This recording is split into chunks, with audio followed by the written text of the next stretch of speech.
Boa noite a todos, boa noite a todas. São 18 horas. Vamos ouvir o clamor dos pobres e o clamor da terra? Hoje, pessoal, eu estou fazendo um horário totalmente diferente. Oi, mozinho, boa noite, paz e bens. Aliás, boa tarde, eu já não sei mais nada. Hoje eu estou fazendo um horário totalmente diferente, porque ontem eu fiquei em casa, assim, exausto. Não consegui fazer live. E hoje eu não faria live também, porque tem um estudo bíblico. Mas eu achei que era importante fazer reflexão do evangelho de hoje. Então eu resolvi fazer um esforço para fazer a live, né? Não é o ideal, mas é o que a gente consegue fazer. A gente tem que aprender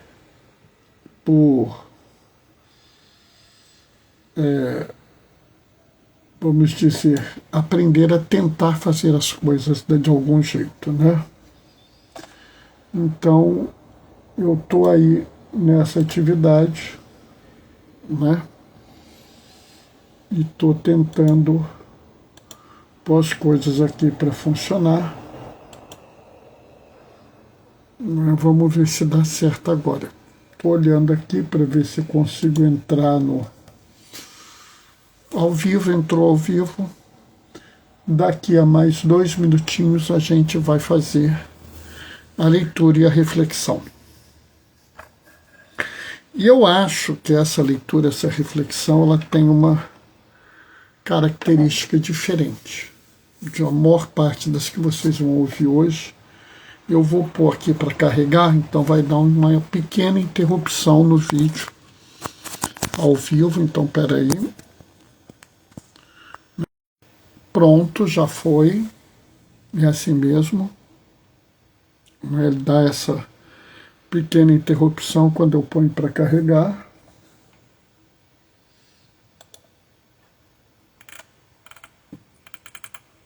Já estou aqui selecionando a leitura. Então agora é só esperar um pouquinho para a gente ver começar a live. Enquanto isso eu estou olhando aqui, está tudo certinho. Vamos agora só esperar, falta... Está na hora, chegou a hora, vamos começar. O Senhor esteja convosco. Ele está no meio de nós. Proclamação do Evangelho de Jesus Cristo segundo Lucas. Naquele tempo, os fariseus e os mestres da lei disseram a Jesus: os discípulos de João e também os discípulos dos fariseus jejuam com frequência e fazem orações. Mas teus discípulos comem e bebem. Jesus, porém, lhes disse: os convidados de um casamento podem fazer jejum enquanto o noivo está com eles? Mas dias virão que o noivo será tirado do meio deles. Então, naqueles dias, jejuarão. Jesus contou-lhes ainda uma parábola. Ninguém tira retalho de roupa nova para fazer remendo em roupa velha, senão vai rasgar a roupa nova. E o retalho novo não combinará com a roupa velha. Ninguém coloca vinho novo em odres velhos, porque senão o vinho novo arrebenta o odre velho e se derrama, e os odres se perdem. Vinho novo deve ser colocado em odres novos. Ninguém, depois de beber o vinho velho, deseja o vinho novo, porque diz: o velho é melhor. Palavra da salvação. Esse evangelho é muito importante para os dias de hoje, para hoje. Nós estamos nessa realidade. E assim, de certa forma, eu fico muito triste quando eu falo que esse evangelho é importante para os dias de hoje. Por quê?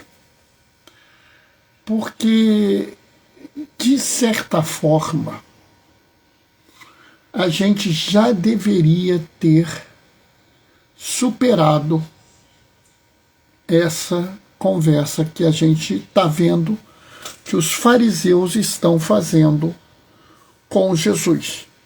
E é interessante porque nós estamos falando dos fariseus e os mestres da lei. E sabe, por incrível que pareça, os fariseus e os mestres da lei ainda existem. E eu não estou falando dos fariseus e dos mestres da lei da religião judaica, porque lá eles estão certos, faz todo sentido para eles essa estrutura. Estou falando para dentro de uma comunidade de fé cristã, aonde nós seguimos Jesus. E aí eu vejo fariseus e mestres da lei. Sabe, me angustia um pouco isso.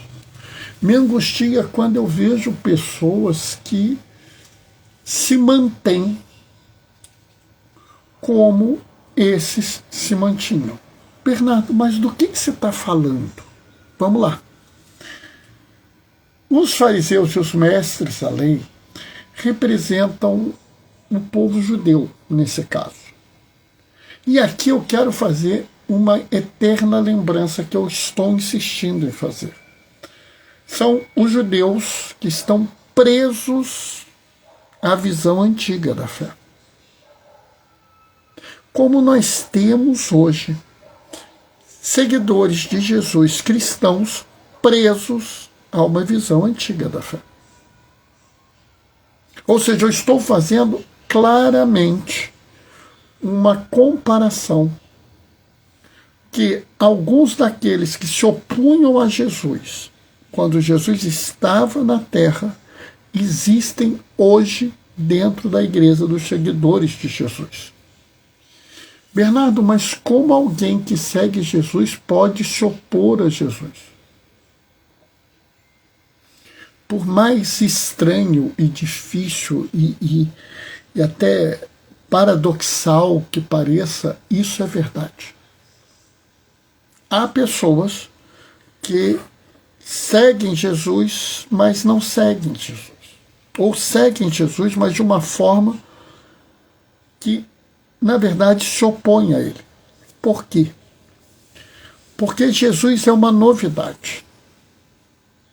Jesus traz uma nova forma de ver a lei, ver a fé, ver a religião. Se você olhar com cuidado, Jesus não prega uma nova religião. Jesus apresenta a plenitude daquela religião. Ele mostra uma novidade, algo novo. Inclusive, na Bíblia é dito claramente: eis que faço nova todas as coisas. Padre GG, que honra ter o senhor aqui. Boa noite, paz e bem. O que eu quero dizer com isso? Aqui nós temos uma tensão. E essa tensão se manifesta como? No segmento da regra.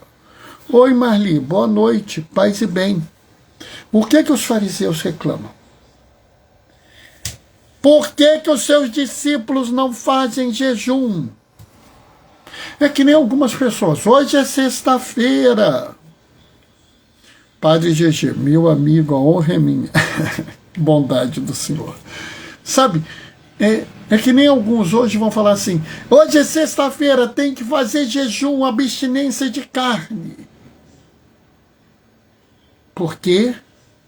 Porque tem que fazer, é a regra, está no Código de Direito Canônico, cânon tal. Olha aí, é o mestre da lei. Ele conhece a lei. É o fariseu que acredita que você será salvo pela rígida observância da lei. Notam? É o mesmo espírito que você tinha e é o mesmo espírito que questiona Jesus hoje. Por que os seus discípulos não fazem jejum? E eu pergunto a você, será que o jejum é o mais importante? Será que a abstinência é o mais importante? Eu pergunto a você, faz sentido você fazer um jejum e ser um racista? Faz sentido você fazer o jejum e ser um homofóbico, um machista, um xenófobo, um aporofóbico, ou seja, ter ódio dos pobres? Faz sentido você fazer jejum e ser um corrupto? Entendem o que eu estou dizendo? Fazer o jejum por fazer o jejum não serve de nada. Se torna um segmento vazio da regra, pela regra. Você mata toda a espiritualidade daquele jejum. E é isso que Jesus fala. Ué, por que as pessoas na festa de casamento vão fazer jejum se o noivo está com elas? Qual o sentido disso? E aí, é claro que um fariseu moderno, como o Zezinho tradicionalista, vai virar para mim e dizer assim, mas agora o noivo não está entre nós, ele foi para o céu.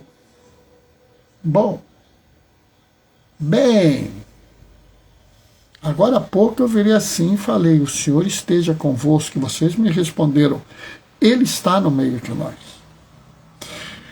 O próprio Senhor falou, quando 2 ou mais estiverem reunidos no meu nome, eu estarei entre eles. E aqui nós temos 4 pessoas, então Jesus está aqui. Mas, mesmo que você estivesse sozinho ou sozinha, Jesus poderia estar contigo? Sim. Toda vez que você se levanta contra o mal, toda vez que você se levanta contra a injustiça, toda vez que você denuncia os erros do mundo, toda vez que você anuncia o reino de Deus ao mundo, toda vez que você mostra ao mundo o reino de Deus e sua justiça, Ele está convosco.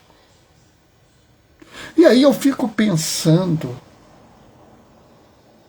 não seria melhor que eu praticasse uma atividade de espiritualidade, uma atividade profética, uma atividade de solidariedade, uma atividade de misericórdia, em vez de fazer um jejum? Qual o sentido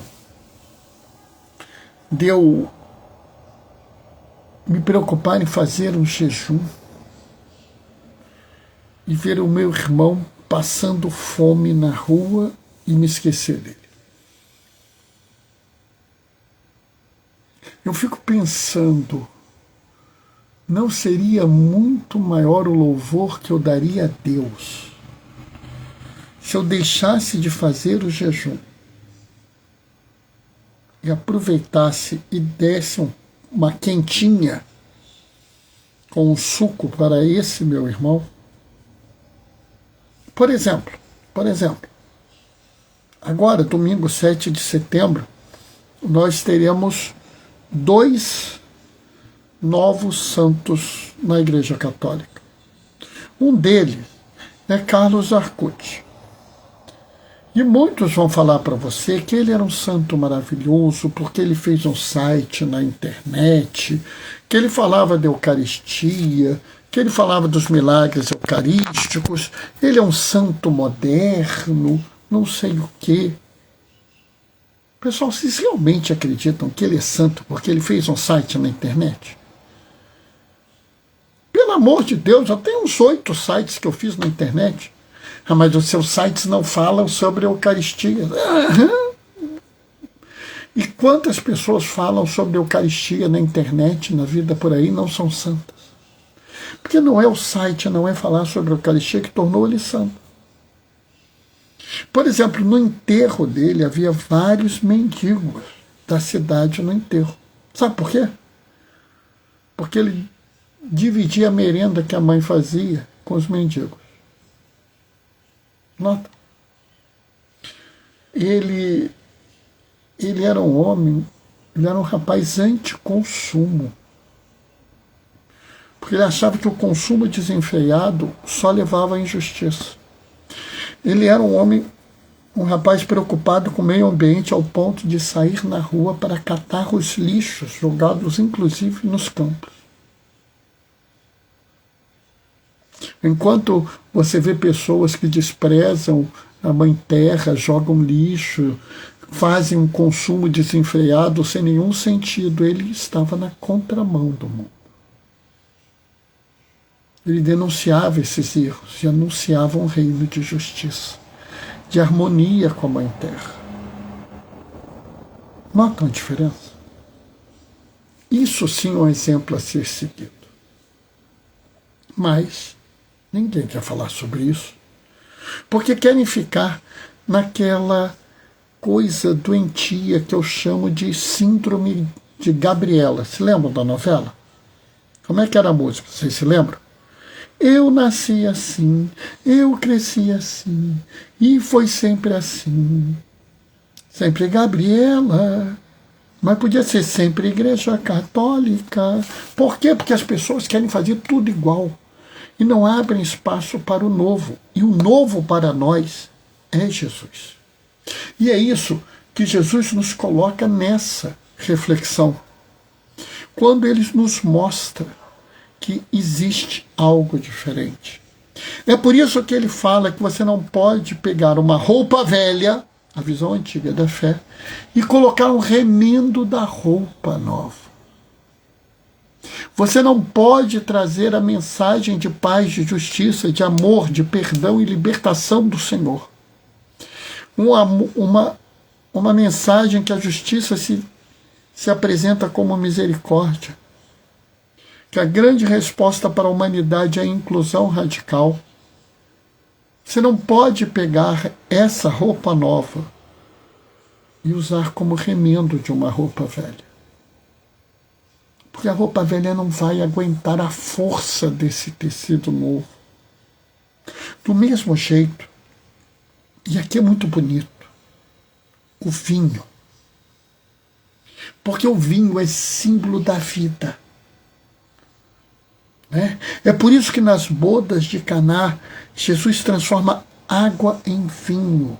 Ele ali naquele momento mostra uma vida nova que vai surgir a partir de Caná, a partir de uma situação que seria uma morte social, ele transforma numa nova vida. O vinho é vida.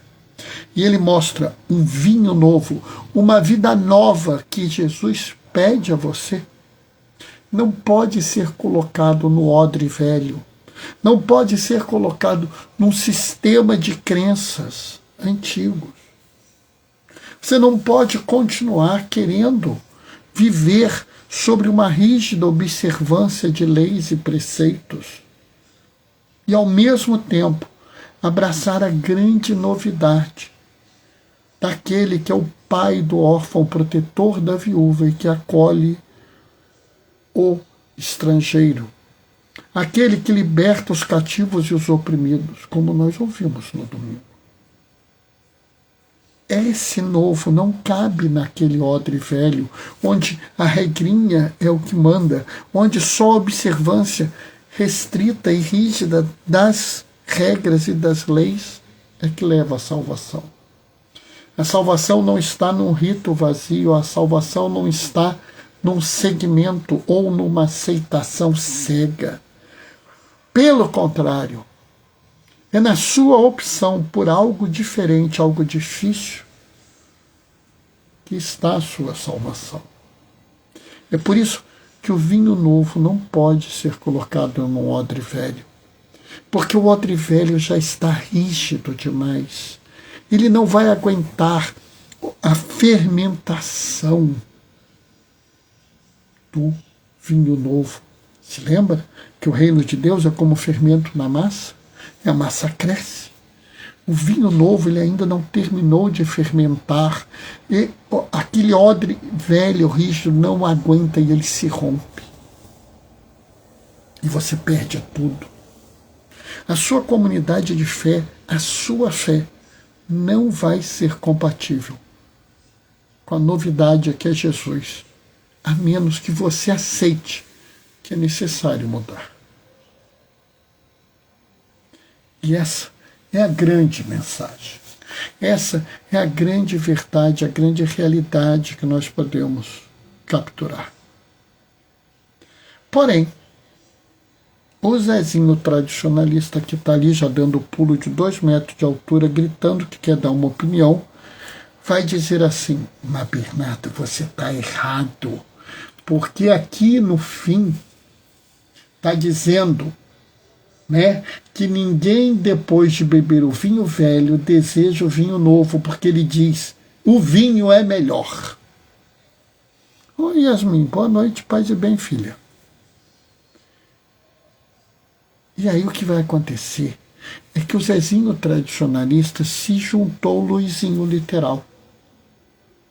É aquelas pessoas que leem a Bíblia não para mudar a sua forma de viver a vida,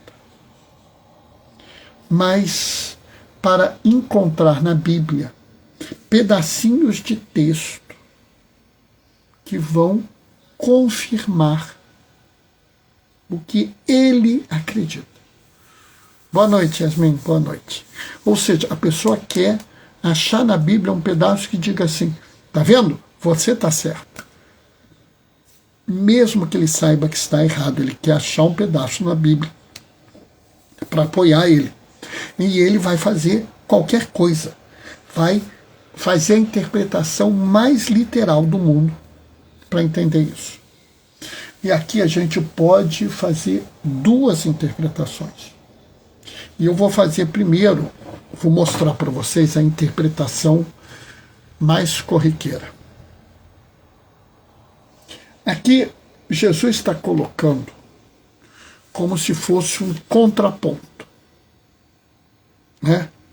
São esses personagens que eu falo, que na verdade são umas pessoas que me mandam mensagens no privado, em que eles dizem exatamente isso. É como se a pessoa tivesse tão presa à visão antiga da fé que ela não conseguisse se habituar com o novo sabor. Sabe, isso é muito comum. Às vezes a pessoa está tão presa naquilo que não consegue sair daquilo. Paulo Freire faz uma definição muito boa quando ele fala assim: quando a educação não é libertadora, o sonho do oprimido é se tornar um opressor. Quando a fé que você aprende não é uma fé que liberta, não é uma fé da novidade, não é uma fé do amor, da inclusão, você acaba se tornando um fariseu velho, amargo, de coração rígido. Por quê? Porque é isso que você aprende a ser. Você se torna um mestre da lei onde a única coisa que é importante é a lei. E aí você vai dizer, o vinho velho é melhor.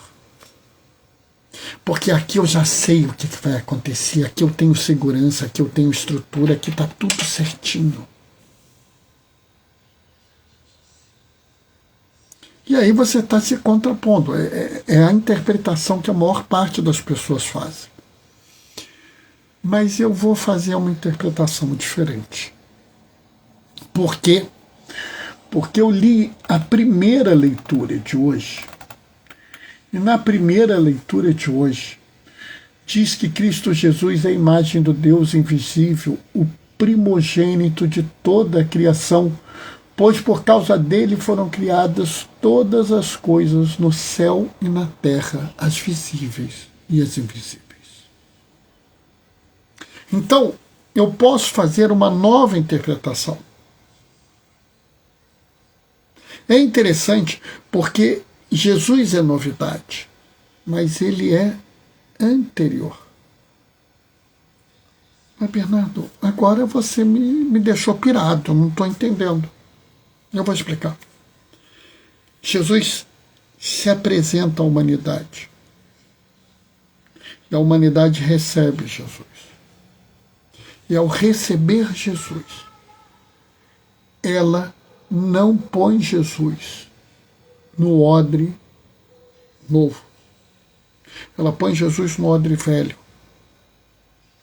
E o que acontece? Ela altera a mensagem, ela faz uma caricatura da mensagem. Vou dar um exemplo prático. Agostinho de Hipona. Você provavelmente acha que Agostinho é um homem branco, né? Mas não era, não. Ele vivia na África, ele era um homem preto. Maria de Nazaré, provavelmente você acha que era uma moça de cabelo branco, olho azul, pele branca, olho azul, cabelo preto liso, né? Não, não era, não. Ela era uma morena de olhos castanhos e cabelos, assim, vamos dizer, ondulados, talvez até encaracolados, né? Padre GG, vou ter que sair, amigo, obrigado pelo enriquecimento. São leituras e interpretações proféticas. Amém! Deus te abençoe, Padre GG. Siga em frente. Tamo juntos. Axé para você. Para quem não sabe, Padre GG é da Pastoral Afro Brasileira, né? E da Pastoral Afro da nossa diocese. E ele costuma mandar um axé para a gente. Então, eu respondi um axé para ele. Ou seja, as pessoas fazem uma caricatura da fé. Fazem uma caricatura de Jesus, né? Axé e gratidão, diz o Padre Jesus. Sabe, o nosso Senhor Jesus Cristo era um homem amável, um homem que estava preocupado com você, não com o seu pecado. E quantos hoje transformaram Jesus num pedel? Quantos você ouve falar, não pode fazer isso, senão você vai para o inferno, não pode fazer aquilo, senão Deus vai te mandar para o inferno. Olha, se você fizer isso, Deus vai te castigar. Quando, se você olhar quem é Jesus, ele é uma pessoa maravilhosa. Pedro, ontem chegou para ele e falou, Senhor, afasta-te de mim, porque eu sou um pecador. E ele disse, vem comigo, meu filho. Né? Ele não estava nem aí se Pedro era pecador ou não. Mas hoje em dia existe toda uma teologia, toda uma pregação baseada no pecado. Coisa que Jesus fala quase nada. Notam? Então o que acontece? Jesus se apresenta como novidade. As pessoas não querem aderir à novidade e criam uma caricatura. E essa caricatura é uma mensagem envelhecida, uma mensagem ultrapassada, uma mensagem antiga, onde não há espaço para a misericórdia, onde não há espaço para o amor, para o carinho, para a solidariedade, para a libertação. Uma religião baseada em mérito, em condenação, em opressão. E aí Jesus volta de novo. E quando ele volta e nos apresenta a plenitude da lei, que é o que nós estamos vendo nesse evangelho, as pessoas falam, isso é novidade, mas não era. É que nós nos esquecemos do que era antes. Como nós nos esquecemos o que era a igreja nos primeiros séculos. A igreja nos primeiros séculos não tinha missa, até porque não tinha padre. Haviam os apóstolos, os diáconos e as diaconisas. E as diaconisas? Você tem dúvida disso? Nós estamos em setembro, nós estamos no mês da Bíblia e a CNBB nos pede que nós leiamos Romanos, né? Então, peço a vocês, leiam Romanos, capítulo 16, versículo 1. E vocês vão ver lá uma diaconisa. E aí? Qual a importância disso? A importância disso é entender que a igreja é muito mais do que a gente pensa. A nossa fé é, ao mesmo tempo, muito mais recente e muito mais antiga. O que nós temos entre a mensagem original de Jesus e o chamado hoje a uma vivência encarnada, enraizada na fé, no amor, no cuidado, no carinho. Uma vivência que nos chama a uma conversão ecológica, a uma conversão social. É, ao mesmo tempo, uma grande novidade e um retorno à origem. Sei que às vezes é estranho, mas se você pensar bem, faz muito sentido. Amém? 18h33, né? Hoje eu falei pouco, mas como eu disse, eu daqui a pouco tenho que estar lá na igreja fazendo a reflexão. Então hoje foi na correria, mas eu não podia deixar de fazer essa reflexão com vocês. Amanhã, 19h30, a gente tem um encontro para fazer a reflexão do 23º domingo do tempo comum. Eu espero vocês. Até lá. Eu vou deixar a minha bênção. O Senhor esteja convosco, Ele está no meio de nós. Por intercessão de Damião de Molokai, desça sobre vós e permaneça para sempre a bênção do Deus Todo-Poderoso no amor, aquele que é Pai, Filho e Espírito Santo. Amanhã, 19h30, a gente se vê. Até lá. Beijos e bênçãos. Tchau, tchau, pessoal.